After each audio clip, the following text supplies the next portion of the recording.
Hey, ça cartonne les amis! Bienvenue dans une nouvelle vidéo critique en compagnie de Thomas alias Cinetom sur Facebook, vous le connaissez maintenant. Salut à tous! Et comme vous le savez, quand on est ensemble c'est pour parler bien évidemment de films d'animation, mais de films d'animation que nous avons vus ensemble. Et en l'occurrence il s'agit de Kubo et l'armure magique de Travis Knight. Yeah!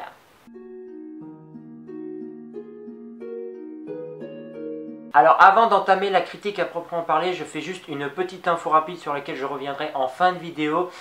C'est concernant l'actualité de ma chaîne YouTube. Il risque de ne pas y avoir de vidéo pendant plusieurs mois. Vraiment, les vidéos reprendront vers peut-être mars ou avril, dû à une obligation scolaire. Voilà, pour les plus curieux d'entre vous qui voudraient savoir avant de regarder la vidéo, n'hésitez pas à vous rendre sur le Facebook de la chaîne. C'est vraiment très important, c'est le seul réseau social sur lequel je mets les infos, les bonus, les extras, mon actualité quoi, et où vous aurez toutes les explications, mais j'y reviendrai en fin de vidéo parce que je ne vais pas à chaque fois faire une vidéo explicative avant une vidéo officielle, ça prendrait trop de temps, surtout que si c'est pour une vidéo que je supprime peu de temps après, ça n'a pas trop d'intérêt. Donc voilà, rendez-vous sur le Facebook. On peut commencer. Alors, l'histoire de Kubo et l'armure magique, de quoi ça parle? L'histoire se déroule dans un village littoral du Japon médiéval où Kubo, un jeune garçon assez généreux et bourré de talent, raconte des histoires avec des origamis en se servant de sa guitare japonaise qu'on appelle un shamisen. Voilà. Un shamisen, voilà. Comme la prononciation vous va. Et se voit malheureusement, voit son quotidien malheureusement bouleversé par l'arrivée de son grand-père qui tient à récupérer une chose que possède Kubo et aucun autre enfant, qui sont ses yeux. Voilà. Alors, pour la raison du film, dont on ne va pas vous dévoiler parce que sinon ça serait trop vous spoiler, oui. Et par un concours de circonstances, il va se retrouver à affronter ses tantes, les sœurs de sa mère, et se voit accompagné de Madame Singe, un singe qui parle, voilà. Un scarabée samouraï d'une taille assez disproportionnée, et de l'un de ses origamis dont il se sert pour raconter ses histoires et gagner modestement sa vie. Voilà en gros les lignes de l'histoire de Kubo. Sinon, on ne peut pas vous en dévoiler plus, sinon ça reviendrait à vous dévoiler des moments clés de l'intrigue. Voilà. Mais on va passer sans plus attendre à ce qu'on a pensé de l'histoire et je vais laisser la parole à Thomas. Alors qu'en as-tu pensé? Alors moi j'ai trouvé que l'histoire en soi était classique, son schéma était assez classique, ça veut dire un héros se fait aider par d'autres personnages dans sa quête afin d'affronter un ou plusieurs méchants. Sauf que là, ben, c'est classique, mais il y a tellement de petits détails qui fourmillent à droite à gauche. Comme ben, par exemple, des détails sur le courage, sur la volonté, sur l'honneur, tout ce genre de petits détails qui font partie de la culture japonaise, j'ai envie de dire, sur voilà, le caractère. Ouais, qui forge les valeurs en fait de la culture japonisante, si je puis dire. Tout simplement, il y a aussi le passage, cette quête, c'est un petit peu le passage de l'âge, enfin de l'enfance à l'âge adulte. Et c'est moi ce qui m'a particulièrement intrigué, c'était de savoir évidemment comment ce jeune homme, qui avec son talent particulier de raconter des histoires avec des origamis et de tout simplement pas créer des armes, mais créer des choses, hein, c'est vaste, mais des choses fantastiques. Il faut voir le film pour comprendre à quel point son pouvoir est vaste. Voilà, exactement. Et de quelle façon il peut l'expérimenter. Parce que je me suis dit, mais c'est du papier, mais qu'est-ce qu'il peut faire avec du papier? Et c'est ça, moi, notamment, qui m'a intrigué dans l'histoire et qui m'a poussé à aller voir le film, en plus des recommandations de Thomas et de la chaîne Disney Tubeuse, je tiens à le préciser. Parce que c'est vrai qu'en plus des personnages, sur lesquels on va y venir, les décors, l'ambiance, les musiques, enfin tout fait vraiment japonisant. C'est pas du Ghibli, c'est pas du Disney, mais ça pourrait presque se correspondre. En tout cas, c'est de la stop motion. Ouais, on va y venir également sur l'animation parce que moi, pour ma part, j'ai eu l'impression de voir un spectacle de marionnettes mais dans un film. Voilà. Et croyez-moi, ça c'est beau. Alors, avant de parler des personnages, donc on va évoquer l'animation. Et alors, l'animation, on peut pas le nier, hein, comme la majorité des gens qui ont vu le film et qui en ont fait la critique écrite ou en vidéo sur YouTube, c'est une petite, mais petite perle de la stop motion parce que C'est juste magnifique. voilà, on n'y croit pas. Enfin, on oublie que c'est de la stop motion parce que c'est tellement Bah oui. bien fait. Mais ça se sent que c'est du vrai. Mm. Quand tu le vois, ça se sent que c'est de la stop motion et que ça a été fait. Voilà, parce que tu te Pendant dis, ça peut des pas années, être, quoi. c'est certes pas autre chose. Tu peux pas te dire, oui, c'est de la 3D modélisée. Non. Il y a certes du numérique. Mhm. Il y en a, genre, ne Normal. serait-ce que pour l'animation, peut-être des bouches. À un moment, on s'est dit, sur les gros plans des Euh. personnages, il pouvait y avoir des. Oui, ça dépend peut-être des choses. Ah, Bon, on peut pas trop en dévoiler, mais il y a un méchant. Oui. Voilà, une transformation d'un méchant. Bon, là, c'est du numérique. On va Ben, pas se en le cacher. fait, il y a deux plans qui font numérique, mais le personnage en soi, il est vrai. Ouais. Parce que quand on regarde les making-of, c'est vrai. Mais on vous recommande d'aller voir les making-of. Je vous mets un lien ici ainsi que dans la barre d'infos pour vous renvoyer à une vidéo qui vous parle du making-of parce que c'est juste prodigieux. En même temps, c'est les mêmes studios, enfin c'est Leica, c'est les mêmes boîtes qui ont proposé, je crois, Coralie. Oui, Coraline, l'étrange pouvoir de Norman et les Box Trolls. Exactement. Bon, alors ces films-là, par contre, m'en voulez pas, ou vous voulez besoin moi, ça je sais pas, mais j'ai pas vu ces films-là parce qu'après, allez savoir pourquoi. Bon, c'est pas que le stop motion m'a pas trop intéressé, mais je me suis dit, une fois que tu as vu un film en stop motion, bah, c'est la même technique partout, Ben, mais ça c'est beau. dépend quoi. Ça peut dépendre vraiment du film. Par exemple, tu regardes l'étrange Noël de Monsieur Jack, J'aime sa pêche géante, alors ça c'est sûr que c'est le même quoi, parce que c'est de la stop motion fait par Disney. Ouais, c'est Mais pas faux. quand tu regardes ce que fait Laika, certes c'est de la stop motion, mais au niveau de l'histoire, ça peut changer.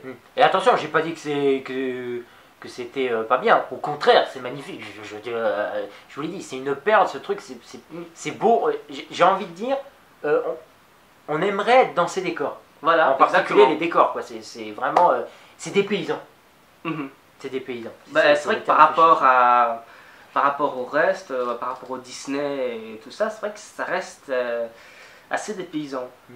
Parce que même au niveau des monstres et tout, tu regardes le squelette, Ouais. ils ont créé un squelette de 3 mètres quoi. Voilà, je vais mettre ça dans le côté animation en stop motion et pas des personnages parce que après, si on vous en dévoile un peu trop sur les personnages, vous les trouverez plus trop attachants. Mais c'est vrai que dans le making of, vous allez voir, ils ont repoussé les limites de la stop mo avec des marionnettes, mais là encore, j'ai envie de dire disproportionnées.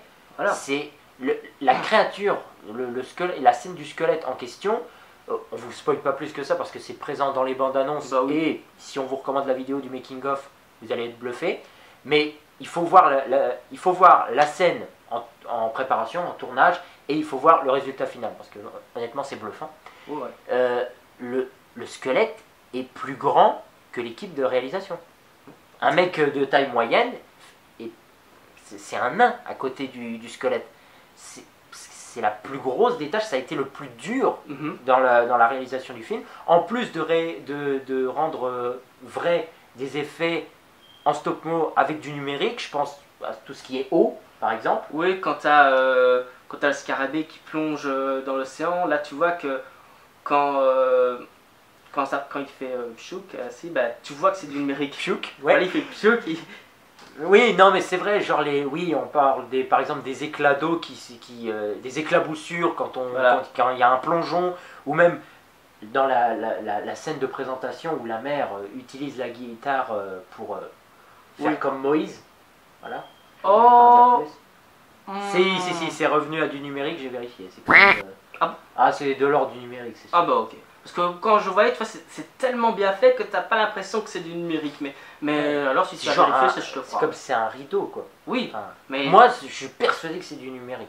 D'accord. ouais, bah, si tu as été vérifié et que tes infos sont bonnes, alors Là, oui, tu peux pas enfin, il dire. n'y a pas eu de confirmation, mais moi, honnêtement, ça revient à du numérique, pour ma part. Enfin, vous allez voir, vous jugerez par vous-même, mais c'est vrai que c'est difficile de savoir vraiment ce qui a été vraiment numérisé en dehors de peut-être de 3 effets de visage et de 3 effets spéciaux, si Oui. j'ose dire. Mais c'est principalement, comme vous l'avez compris, du stop motion. Mais les quelques effets numériques apportés rendent encore plus réaliste, j'ai envie de dire, même pour un film d'animation, toute l'histoire et tous les retournements de situation qu'on suit au périple des personnages. Passons maintenant au personnage. Donc on va parler du personnage principal évidemment, Kubo. Alors Kubo, moi j'ai bien aimé le personnage. C'est quelqu'un de vif, intelligent, voilà, qui a une évolution aussi. Il faut bien savoir, c'est un jeune garçon qui a une évolution. C'est un conteur d'histoire qui, bon, c'est pas un spoil, mais il ne finit jamais ses histoires au début. Oui, c'est sa petite particularité, il vous met dans l'ambiance dès les, même pas les premières secondes du film, il est narrateur là. Alors, et quand tu vois à la fin, sans spoiler, c'est... Tu comprends ce qu'il voulait dire. Tu te dis, ah oui, donc il est arrivé là où il voulait arriver. C'est génial. C'est une évolution, ouais, c'est vrai, moi j'ai pas grand chose à rajouter, si ce n'est que c'est vrai, Kubo c'est... Ouais, il est très positif comme gamin. Oui, bah oui, c'est ce qui pourrait le définir. Il est généreux, il est intelligent, il est imaginatif, il est créatif. Et c'est tout ce qui fait son charme, quoi. Pour son jeune âge, il est débrouillard. Voilà, c'est le terme. Et on s'en rend compte aussi, bah encore une fois, l'intrigue, quand on te dit, ce gamin, il va essayer de sauver sa peau, si je puis dire, avec des origamis. Je te dis sur le papier, mais attends, comment c'est possible? Sur le papier, origami. J'y ai pas pensé. Mais c'est vrai que, enfin, dans les faits, tu te dis, mais comment c'est possible? Et c'est là où la magie opère dans ce film. On va enchaîner avec ses compagnons, sans trop en dévoiler, parce que si on aimerait débattre très longtemps du film, mais ça reviendra à vous raconter tout, quoi. Donc, on va passer à Madame Singe. Ouais, bah Madame Singe. Ou sa mère, mais je vous avoue que sa mère. C'est pas que c'est un personnage inintéressant parce que il y a eu des moments où je comprenais pas et l'explication venait après. T'admettras, il y a des moments où j'étais perdu. Ouais, mais de toute façon, tu le vois bien au début, hein, quand elle est d'une telle façon dans la grotte, bah, tu sais très bien que c'est parce qu'elle s'est fait cogner au début du film. Elle a eu un coup. Oui, c'est pas un spoil, hein, c'est la présentation de sa mère, c'est quand elle introduit le personnage. Elle se fait cogner par un rocher et là tu te dis, ouais, il y a un choc dramatique. Oui, c'est ça qui fait que. Donc j'ai envie de dire, tu le sais dès le départ, t'as même pas besoin de dire, c'est juste toi qui, à mon avis, n'avais pas forcément. Oui. Il y a tellement aussi d'infos des fois qui arrivent lors de dialogues ou de retournements de situation que tu te dis, ah oula, attendez, je calcule ce qui se passe. Mais dans la salle, lui, quand il a vu ça, il était du genre, mais qu'est-ce que c'est que cette connerie? Non, je veux dire, qu'est-ce que c'était? Il ne comprenait pas. Et moi, j'avais tout compris. Je comprenais pas tout. Moi, j'ai un peu de mal à suivre, mais. Comme les explications venaient par la suite, je comprenais par exemple pourquoi tel personnage avait telle attitude. Donc pour ce qui est de la mère de Kubo, enfin on va laisser un petit mot, elle est attachante et j'ai même envie de dire, elle est touchante et c'est ce qui donne envie de s'attacher et de la connaître un peu plus, même si son histoire est, on va dire, évoquée. Voilà. On vous dit pas quand, on vous dit pas comment. Et au niveau du design, elle a le design d'une poupée japonaise. Oui, c'est encore une fois c'est très japonisant et ça fait vraiment, c'est toujours plus immersif quoi. Donc pour Madame Singe. Alors Madame Singe c'est un personnage strict, qui est protectrice, très protectrice, qui a du caractère. C'est vraiment un personnage qui a du caractère, mais qui est pas saoulante. Voilà, c'est un personnage qui se débrouille. Bah si, c'est un personnage qui se débrouille. Ah oui, non mais je disais qui est pas saoulante. Ça dépend après, si genre pour vous, rien vous chipote, vous allez vous dire, oh, ça va, c'est bon quoi, laisse-le s'amuser ce gamin quoi. J'ai envie de te dire, quand j'étais dans la salle et que j'ai vu le personnage de Madame Singe, j'ai tout de suite pensé à toi.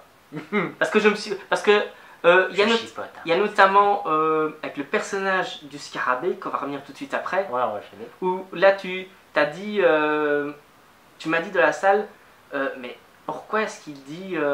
parce que c'est un personnage amnésique, le scarabée. D'ailleurs, on va enchaîner. Le personnage du scarabée, c'est un personnage qui sait se battre, qui est sympa, mais qui peut être assez saoulant pour certaines personnes. C'est l'élément comique en fait. Voilà, c'est le comic relief. Je me souviens de la critique de Disney Tubeuse. Salut à toi si tu passes. Où tu disais, enfin, où il était dit pour certains que le personnage du scarabée n'était pas nécessaire, entre guillemets, dans le sens où il était un peu trop comique. Et ses interventions, c'était vraiment juste pour apporter de l'humour. Voilà, mais sans plus. Après, moi honnêtement, justement, alors là encore ça dépend des scènes, mais c'est vrai qu'il y a une histoire de dosage en fait. Parce que Madame Singe est ultra stricte, Et c'est le total opposé de Monsieur Scarabée Voilà. qui est dans la déconnade, bien que très servant, très serviable, ou un fidèle servant si vous voulez, Voilà. à Kubo parce que il a un lien indirect avec un origami que Kubo a créé. Voilà. Là encore, vous verrez par le film, mais il n'y a pas de vous comprendrez. spoil. Et ce Scarabée, voilà, apporte avec Kubo une certaine complicité dans le sens où ils le disent lors d'un dialogue qui n'apporte pas grand chose au film, mais Kubo, c'est un jeune enfant imaginatif, il a envie de s'amuser et il n'a pas encore conscience de toutes les responsabilités qu'il va devoir endurer, enfin encaisser, dû à la menace qui le surveille, avec les tantes et son grand-père. Donc du coup, le Scarabée est un peu là pour le soutenir. Et donc, pour revenir à ce que je disais tout à l'heure, le personnage du Scarabée, il est amnésique. On comprend plus tard pourquoi. Ouais.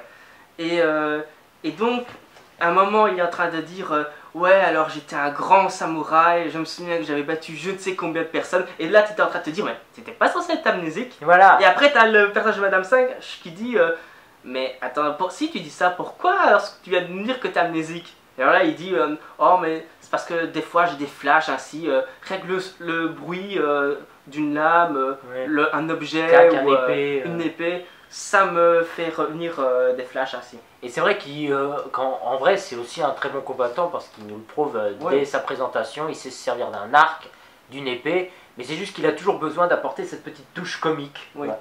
C'est presque, vraiment presque. Là, je fais une comparaison, mais rapide. Tu te souviens de Faucon dans Avengers? Oh oui. Bon, merci. Voilà, et ben quand lui va pour tirer une flèche, mais de façon ultra prétentieuse, du genre ouais, pas de souci, allez, ça c'est fait. Voilà, il a toujours le petit mot pour rire. Il veut, même les scènes les plus angoissantes, il veut les rendre cool. Et honnêtement, je trouvais que ça passait. Après, c'est dans les dialogues avec Madame Sage où des fois je me suis dit, ça traîne en longueur. Bah, en fait, on y reviendra peut-être dans les défauts. Il y a. Ouais, on va revenir alors dans les défauts parce que je ne vais pas évoquer ici. Donc on va peut-être passer aux méchants pour finir sur les persos. Oh, méchant, alors l'histoire. Sans trop en dévoiler bien entendu. Alors pour les deux sœurs, Oui, vite fait. il y en a deux. Alors leur design, il est vachement cool. Ouais. Quand tu vois le masque qu'ils ont, c'est un masque japonais. Quand Un tu peu vois la Vendetta, presque. Voilà, alors oui, à la V. Bon, sans le... Même avec ce look, le chapeau, le design qu'ils ont, ça fait très fantôme. La façon de se déplacer. Voilà, ça fait très fantôme. C'est inquiétant. Simple et efficace. Voilà, c'est simple et efficace. Il n'est plus ni moins. Et après, pour le grand méchant, tu vois la dernière partie du film. Ouais, le grand-père. Voilà. Parce que c'est le grand-père, mais disons qu'il va vous faire des surprises. Oui, voilà. Mais disons que pour le peu de temps qu'il est à l'écran, il est très bon. Il est charismatique. Il a vraiment cette prestance. Voilà, ouais. Il a vraiment cette prestance. Et puis surtout, le pourquoi il veut avoir ce truc pour Kubo, c'est pas du genre je veux l'avoir pour conquérir le monde. Ouais. C'est pour toute une autre raison plus originale. C'est vraiment original comme raison. Je voulais y venir, mais il l'a dit en fait, sans vous dire pourquoi. Mais c'est vrai que ça faisait un petit moment que je me disais, que ce soit dans ce genre de film d'animation, quand il y a un méchant, les films de super-héros en général, je sais pas toi, mais moi je me disais toujours, mais ouais, tu veux conquérir le monde? Mais moi j'aurais été face du méchant, j'ai fait, et après? Voilà. Hein? Et après? Mais lui, non, c'est un objectif totalement différent. Et la façon dont c'est expliqué, dont la façon Kubo réplique à ça, c'est vrai que je ne l'avais pas compris. Lors de la première séance, voilà, je vais être honnête, il y a des moments où j'ai pas très bien saisi les retournements de situation, où, je ne sais pas, peut-être, je l'admets, je retourne pas ma veste ou quoi que ce soit, mais peut-être qu'avec l'âge et le fait de critiquer des films d'animation, de se dire toujours que rien n'est parfait, qu'il y a toujours des petits trucs ou quoi, je pense que je me suis un peu trop accroché à ça pour apprécier les justifications, les explications données par le film. Oui, surtout quand tu vois même la fin de son personnage sans spoiler, t'étais là à te dire mais pourquoi ça? Voilà. Mais c'est logique. Voilà, et après ça m'est venu, et après comme j'ai dit, j'ai pris le temps de remémorer le film, et de me dire, bah oui en fait, mais c'est vrai, et puis on peut pas mieux finir. Bah voilà. Enfin, on peut pas mieux justifier.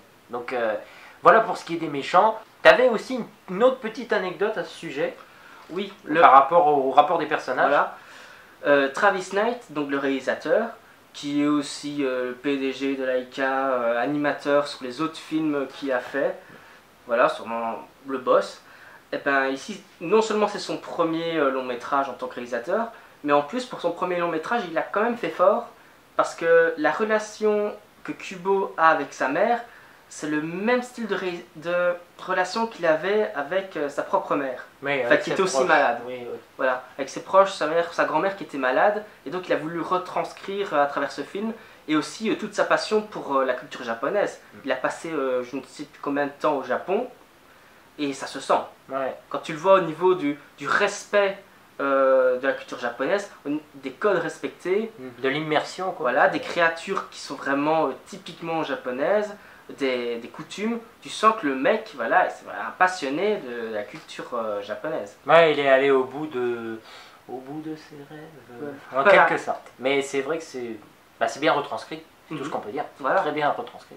Donc pour ce qui est des musiques, bon, quoi de plus évident de dire qu'elles nous plongent vraiment dans l'ambiance, Voilà. qu'elles sont bien appropriées dans les moments de doute, pour les scènes d'action, pour les scènes comiques, bon, ça sera plutôt les dialogues, mais Oui, voilà, ça, c'est sûr. Oui, c'est immersif, on se répète, mais c'est un petit peu le but. On voyage vraiment dans le Japon médiéval, et puis Ouais. Kubo sait très bien jouer de sa guitare japonaise, quoi. Oui, de son instrument de musique. Exactement, et puis aussi les belles représentations que ça en fait, que ça nous offre visuellement, enfin c'est magnifique, quoi. Et t'avais quelque chose aussi concernant une musique en particulier? Oui, il y a eu une reprise de George Harrison qui a été faite par Regina Spektor. When My Guitar Whips, quelque chose comme ça. Oui, ma guitare Greatly Whips. Mm. Mais c'est une très bonne reprise, je trouve. Ça, c'est bien, ça reste dans l'ambiance en plus. Voilà. Qui t'a parlé justement d'un point de vue bande son, etc. On va directement enchaîner sur, une petite partie sur le doublage. Alors il faut savoir qu'en VO, on a Charlize Theron parmi les personnages principaux qui, Voilà. je crois, double Madame Singe. Madame Singe, c'était ça, je ne sais plus si c'était sa mère ou Madame Singe.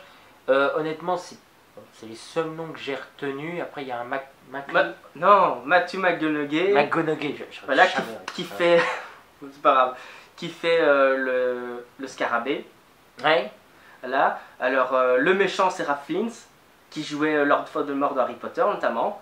Donc, ça correspond tout à fait au personnage. Oui, c'est vrai que dans le contexte, ouais. Voilà. Il a fait d'autres choses, mais bon. Pour la partie grand public, voilà. Et c'est d'ailleurs Disney Tubeuse a évoqué Ralph Fiennes. Eh ben, donc, toujours coucou à toi. Voilà. Là-dessus, si connais mieux l'acteur que moi. Voilà. Alors, il y a eu Rooney Mara aussi qui faisait les deux sœurs.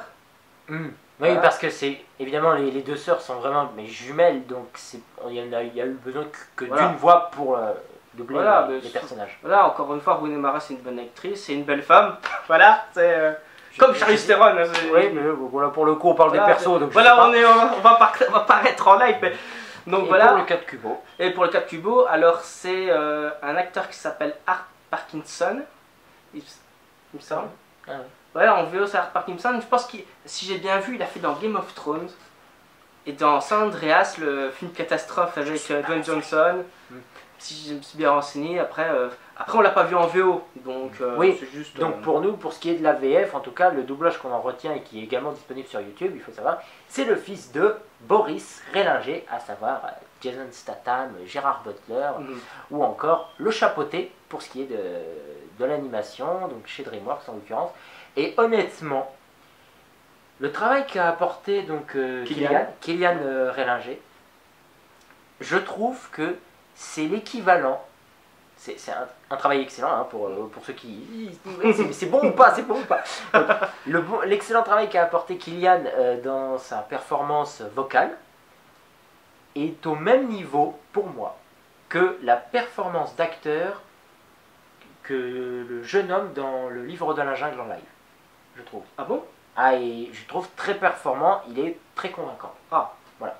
C'est ultra convaincant et je sais pas si c'est son père qui lui a enseigné ce métier. Ben, mais en tout cas, franchement, c'est pour un jeune talent. Et franchement, je suis sûr de réussir. Ce n'est pas son premier doublage. Parce que je me suis renseigné, il avait déjà doublé. Moi, j'ai découvert Voilà. avec ce rôle. Donc. Mais j'ai vu, après, j'ai vu qu'une seule fois le film, mais il a doublé un jeune acteur qui joue un second rôle dans Le Pont des Espions de Spielberg, avec Tom Hanks. D'accord. Donc Bon. il avait déjà fait le doublage ici, et même en tant qu'acteur, ouais, il a juste fait un épisode dans Camping Paradis en tant que second rôle, et un second rôle récurrent dans la série Section 0 qui a été diffusée sur BTV. Ok. Bon, en même Voilà. temps, quand on est jeune talent ou peut-être fils de quelconque acteur, enfin, je sais pas, je suppose, on commence toujours comme ça, petit Voilà. rôle, et puis après on monte. Et c'est tout ce qu'on peut lui souhaiter parce qu'honnêtement, Oui. Kylian a fait un excellent travail. Moi, je lui souhaite de réussir. Moi aussi. Et qui sait, Morgane, si tu passes par là, j'espère une compilation sur lui très bientôt. Ouais, dans 2-3 ans, quand il aura vraiment. Ah bah quand il aura un palmarès déjà, quand il aura Voilà. fait un bon travail, parce que franchement, il est bien parti. Voilà, c'est Ouais. tout ce que je peux lui souhaiter, il est bien parti. Et c'est tout ce qu'on a à dire sur la VF, mais en Bah, même temps, les autres non, comédiens. bah, si, quand même, il y a Jérôme Powers dans le rôle du Scarabée. Ouais.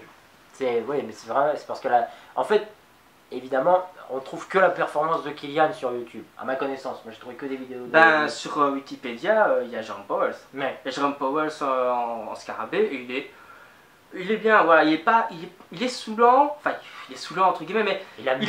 ouais, il aurait pu être pire. Il aurait pu avoir pire. Oui, s'ils en avaient vraiment fait un personnage tête à claque, mais voilà, non, c'est juste pour dire que c'est vrai que, comme je l'ai dit, les interventions du Scarabée, elles sont vraiment là pour faire rire, comme disait Disney Tubeuse. Mais T'as envie de dire, mais elles sont bien. voilà, il est vraiment là pour apporter un côté comique. Mhm. Et puis, au fur et à mesure du film, honnêtement, il devient de plus en plus attachant, Voilà. comme tous les autres personnages. Et alors, qu'est-ce qu'il y avait encore? Ah oui, il y avait aussi Bernard Lano dans le rôle du méchant. Ah, quand même, Ah. Bernard Lano. C'est autant pour moi, c'est vrai. Ça, c'est. Voilà. Ils auraient pu prendre le. Comment il s'appelle Pierre Laplace, qui avait doublé Ralph Fiennes dans Voldemort, notamment, pour essayer de faire un lien, tu vois. Mais non, finalement, ils ont pris Bernard Lano et ça correspondait bien. Ouais. Il Bah était- après, les choix artistiques, Voilà, ça nous c'est- dépasse, mais honnêtement, il n'y a rien à dire de mauvais sur le doublage. Oui, et puis Il faudrait vraiment voilà. chipoter pour Et ça. puis, pour une fois qu'on peut en profiter d'avoir des comédiens de doublage, enfin, que des comédiens de doublage dans un film, Mais pas des célébrités, c'est ça qu'on veut dire. voilà. D'un autre côté, Laika a toujours fait ça. Ouais. Laika- Et il faut qu'il continue, honnêtement. Voilà, Laika, ils ont toujours privilégié les comédiens de doublage pro et ainsi faire leur promo sur les célébrités américaines. Et on va terminer donc par les défauts. C'est plus de l'ordre, j'avoue, du chipotage pour ma part, car c'est vrai que Thomas ne trouve pas grand chose à Non. redire. Franchement, non. Alors, il y a peut-être juste un truc sur lequel on est entre guillemets d'accord, dans le sens où ça fait juste traîner en longueur, c'est un dialogue. Oui, avec un bateau. Voilà. Que construit Kubo, et Ouais. on a Singe et Scarabée qui, entre guillemets, se tirent les cheveux. Voilà, ils se chamaillent. Voilà. Et t'es là et tu te dis, ouais, vous n'avez pas d'argument en fait. Hein, voilà. Bon. La deuxième chose que moi j'avais. Je m'attendais du coup à quelque chose parce que là encore Disney Tubeuse mettait en haleine, si je puis dire. Ça a été concernant une créature sous-marine. Je peux pas vous en dévoiler plus, mais quand j'ai vu du coup à quoi elle ressemblait à l'écran, la première fois j'ai fait ah oui, oui par rapport à l'explication de. Bah oui, c'est logique. Alors oui c'est logique, mais je sais pas, j'aurais aimé un autre design Bon, un peu quand même. Bon, voilà. c'est du chipotage. oui, C'est du chipotage. Voilà. Et autrement, là, on n'est plus vraiment dans l'ordre du défaut, mais on est dans l'ordre des moyens du bord, Voilà, on va dire. chipotage. C'est dans une scène finale où on se rend compte vraiment d'un fond vert, de la présence d'un fond vert, Ouais. et Sur deux plans. Voilà, et d'une masse qui glisse par-dessus, si j'ose Ouais. dire. Après, ils savaient peut-être pas, ils avaient plus autant de budget qu'au début, c'est peut-être ça aussi. Là, on vous parle vraiment d'une scène vers la fin où Oui. vous pouvez vraiment distinguer un fond vert. Mais voilà, honnêtement, on peut Bah on non. peut leur pardonner. Voilà, Voilà, je veux dire, c'est vrai. Là, c'est vraiment du chipotage, mais comme Là, je vous dis, c'est c'est rien n'est tellement parfait. ambitieux. Ouais. Moi, je vais te dire honnêtement, encore une fois, c'est peut-être mon côté critique qui parle depuis le temps, mais je me suis dit, allez, peut-être pas les critiques négatifs les plus connus, hein, genre un certain Ah oui, là on n'en a pas parlé. Non, il en a pas parlé. Enfin, bref, non, bon, non. ce que je veux dire, je me suis attendu, allez savoir pourquoi, à ce que quelqu'un matraque le film. C'est si ça se dit. Ben il y a quelques personnes qui n'ont pas matraqué mais qui n'ont pas accroché quoi. Ils se sont dit mais ils étaient un peu comme toi et puis ils se sont dit tiens je vais peut-être leur donner une deuxième chance. Mais c'est vrai qu'ils n'ont pas matraqué. Oui, moi j'ai donné une seconde chance. Apparemment il y a des personnes qui ont été encore plus sévères que moi. Oui, mais bon c'est des gens qui sont à la base de mauvaise foi. Alors bon, donc pour conclure, Kubo et l'armure magique. Allez le voir. C'est magnifique. C'est vraiment un super beau film. Tant qu'il est en salle, profitez-en. Oui, parce que ça ne durera pas. Hein. Parce que 1h40 aussi, faut dire. Oui. Et le rythme est pas lent. Non, pas du tout. Il s'enchaîne bien. Il est très régulier le rythme. Comme Kubo avec son... Voilà. Ça plaira aussi bien pour les petits que pour les grands. Ouais, surtout pour ce qui est de la morale. Voilà, ça les aidera à grandir, comme les films de Don Bluth, les premiers, les films de Miyazaki. Oui, parce que je me demande pour les autres films, genre les Box Trolls, Coraline, comme j'ai pas vu les films, je me demande si la morale aurait été aussi forte. Ben, les Box Trolls, je sais pas. Après, pour Coraline et L'étrange parole de Norman, ça fait pas mal de temps que je les ai plus vus. Il faudrait que je les revoie. C'est plus de l'ordre aussi un peu du paranormal et du surnaturel, mais ouais. En tout cas, Kubo, c'est clair et net, profitez-en tant qu'il est encore en salle. Exactement. Voilà. Et ben c'est sur ce point que s'achève cette vidéo. Je fais un petit rappel pour dire que si j'étais très peu régulier sur ma chaîne, bon, c'est comme ça, les idées elles viennent comme elles viennent. Et si je vais être autant absent pendant plusieurs mois, c'est dû à une obligation scolaire qui est due à un stage pour valider ma dernière année. Voilà, j'avais dit que je donnerais l'information sur Facebook. Là, vous l'avez rapidement en vidéo parce que j'ai dit que j'y reviendrai. Voilà. Mais ne m'en voulez pas, Thomas n'était même pas non plus au courant. Mais voilà, on se retrouvera pas avant mars-avril pour une prochaine vidéo. Et la prochaine vidéo qu'on fera ensemble, en tout cas ça j'y tiens et on le fera. Je prendrai le temps, peut-être pendant les vacances de Noël, de me mater les films qu'on n'a pas vus. Ça sera la deuxième partie des studios Ghibli, vu qu'on est dans une période un peu japonisante. Voilà, pour exactement. moi, elle est dans notre actualité YouTube. Surtout que ça fera 1 an qu'on n'aura pas eu à parler des studios Ghibli. Oui, donc on y reviendra une bonne fois pour toutes. Voilà, peut-être en plusieurs parties, mais la prochaine vidéo, ça sera la suite. Sur ce, merci d'avoir regardé les vidéos. Si elle vous a plu, dites-le nous en commentaire. Si vous avez vu le film pour partager votre avis, mettez un like et surtout partagez autour de vous, le bouche à oreille, il n'y a que ça de vrai. Exactement. Merci d'être 200 abonnés à ma chaîne, ça fait super plaisir, ça fait un cap du coup. Donc voilà, ça me touche énormément. Abonnez-vous si ce n'est pas fait encore, si vous êtes cap, et à la prochaine. Bye, bye. On se permet donc un petit aparté sur les bandes annonces qu'on a pu voir dans la salle avant notre séance. Et on enchaînera sur les défauts parce que je trouve que ça fait un juste milieu, tu vois. Enfin, les défauts. On parlera des défauts du film, pas des défauts des bandes annonces. Mais il faut savoir, on était 4. Voilà. Bon, pas pour dire que le film était mauvais. On a failli être 2. On a failli être 2. Après les bandes annonces. Voilà. Quand le film a commencé, on s'est dit ouais c'est génial, on était même en train de chanter le thème d'Universal et hop là il y a 2 personnes qui sont arrivées, on se dit eh merde. Mais bon, c'est pas grave. Mais il faut dire aussi, bon, ne croyez pas que genre le film n'a pas bien marché, au contraire il est génial. C'est juste que nous on est allé le voir à la dernière séance un dimanche. Non, pas la dernière séance. La dernière séance c'est l'avant-dernière séance un dimanche soir. Voilà. Ouais, ça c'était. On a vu, juste pour dire, alors un film qui me tente, enfin dont je suis curieux, parce que l'autre ça va surfer à mon avis sur une tendance rétro. Je vais appeler ça une tendance rétro parce que bon, je vais parler de ce film. Alors, Les Trolls, voilà, ça s'appelle Les Trolls, vous avez dû voir les bandes annonces, qui s'inspirent des petites poupées créées dans les années 50, 60, je sais plus. Honnêtement, pour ma part, c'était ignoble. Je voyais pas quel intérêt, à part coiffer. Là, moi, j'en avais pas non plus. Je trouvais ça. Les petites poupées qu'on a dans Toy Story. Ouais, je trouvais ça moche, mais bon, ça, on fera certainement une critique dessus, peut-être si on. Ouais, si on ose aller voir le film. Ben, oui. Toi tu iras tout seul parce que moi j'ai pas envie de tenter le diable. Et surtout que cette nouvelle version est vraiment. Enfin, elles sont plus présentables. Mais là encore, bon, pour aparté, dans le doublage. Pour savoir, juste pour vérification, sur la page Wikipédia, il y a évidemment la colonne voix originale, voix française. Dans la colonne voix originale, il y a, à mon avis, tout le casting. Donc les héros, les méchants, les secondaires et blabla. Voilà. Dans la colonne voix française, il y en a 2, c'est les héros. Il y a Matt Pokora et il y a Luan. Voilà, c'est pour vous dire le niveau du film. Et le pire, c'est qu'évidemment, la bande son, ils surfent sur les hits du moment. Ouais, bah, Et ils font même pas chanter pour le coup les comédiens. bah, avec Justin Timberlake. Et avec c'est Justin Timberlake, il fait le personnage principal masculin. Ouais. Enfin bon, moi la dernière fois que j'avais vu Map Pokora, un casting pour un film d'animation, c'était Rio 2. J'espérais pas le revoir, mais Ah bon, bah. ça c'est encore un autre débat. Et on enchaîne donc sur Cigogne et compagnie qui, pour l'histoire, m'intéresse plus. Je trouve ça intéressant parce que ça parle de cigognes qui ont changé de mode de livraison, c'est-à-dire ils ne livrent plus les bébés comme les légendes veulent nous faire croire. C'est Ouais. pas les bébés naissent dans les choux et les fleurs, non, là, ils ne sont pas livrés par les cigognes. Ils livrent des colis internet et par un concours de circonstances, il y a un bébé qui se retrouve dans leurs locaux. Voilà, j'en sais pas plus, c'est le synopsis. Et là, par contre, le doublage, alors malgré une perle, une perle, c'est pas le pape, mais c'est considéré comme le roi, Richard Darbois. Ouais, parce que le pape c'est Roger Carrel. Hein. Voilà, c'est ça.